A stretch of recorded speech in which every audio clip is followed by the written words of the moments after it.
What patterns do you see that are similar and what patterns do you see that are different to today's climate versus what happened in the 2008 crash?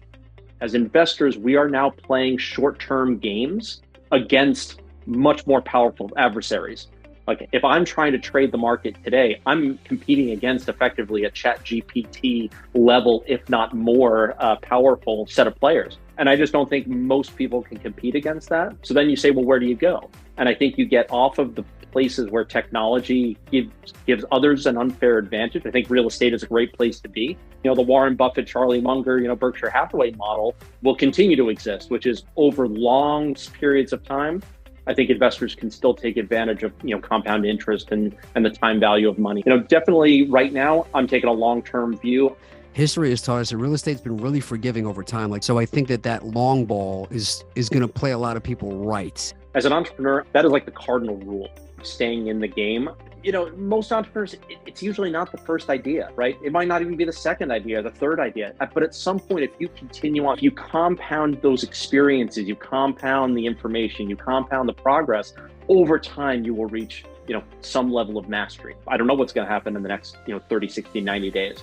Some of the places that I'm looking at real estate, for example, especially multifamily, they're going to be here 10 years, 20 years, 30 years down the line. Maybe you buy now, you don't have as much competition, you refinance when it makes sense.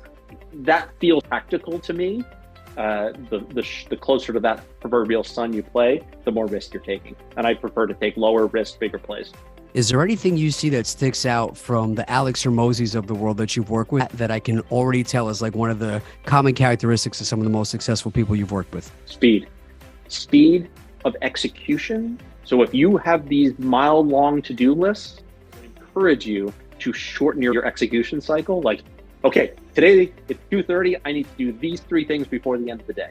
And the second is time horizon. And we were talking about what we could get done today, but it wasn't like what we could achieve today.